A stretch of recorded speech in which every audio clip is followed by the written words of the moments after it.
Hey Racer fans, thanks for joining us. Our ongoing journey looking back at the heroes, the tough guys, the good guys from the days gone by. Today's subject, Jan Opperman.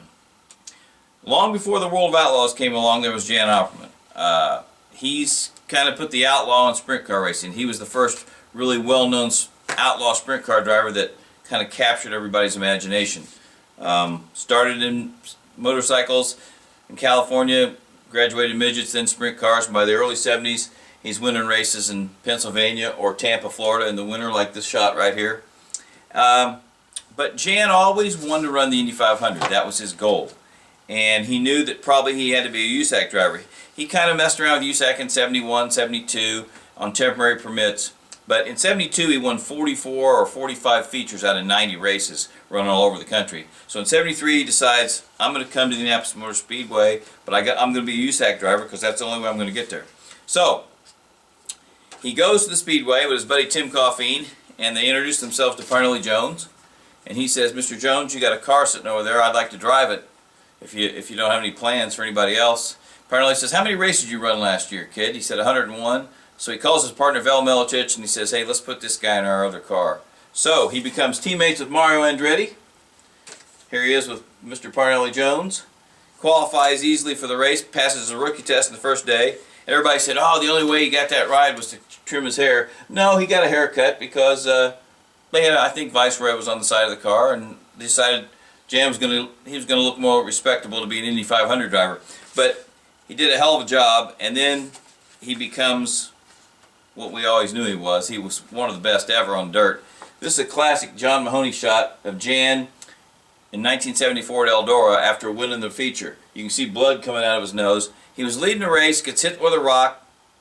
His goggles fill up with blood, so he slows down off the cushion, peels his goggles up and lets all the blood drain out, puts his goggles back on, drives back up from 5th to win the race. A little blood didn't slow Jan Opperman down. He was a badass, and that's what he showed us in that particular day. Here's another good picture of A.J. Foyt asking Jan's opinion on tires at Terre Haute one day. So if the king was asking you, that was it. I think him and Gary Bettenhausen and Jan, A.J., and Gary had a hell of a battle that day. So he comes back in 76, doesn't have a good ride, jumps around and gets in a car in the last half hour that nobody could get going fast and sticks it in the show because he was that good. And he didn't even have that much pavement experience. He was just that good a race driver. So in August of 76, he might have had one of the greatest runs I think I've ever heard of. He jumps in a midget on a Wednesday night at Raceway Park that hadn't been in a feature. This midget hadn't been in a feature in 3 or 4 months. It wasn't a very good car. Wins the race. 2 nights later, he goes to Little Springfield in a different midget on a quarter-mile dirt track. Wins the race. The next day, qualifies 20th for the dirt car race at Springfield. Goes from 20th to 1st. He's leading with 8 or 9 laps to go and runs out of fuel. Then he comes back, wins the high bank sprint car race at Dayton in a sprint car. The high banks at Dayton, I mean, you had to be a special person. He had a hell of a battle with Pancho Carter, who was the king of the high banks, and he wins that race. Goes out to Ascot, wins another race in a midget that some guy pieced together and begged him to drive. Next day after that, he goes down to Terre Haute, finishes 6th in the California 500 in an old tub, and the wheel falls off and he still finishes 6th. Comes back, wins another midget race, wins a sprint car feature, goes to the Hoosier 100 in 1976 and is running 2nd when he's involved in a crash and gets a terrible head injury. Misses the whole 1977 season, and basically that was the end of Jan Opperman as we knew it. He raced in 78, 79, 80, and 81, but he never won another sprint car feature, and he was never the same.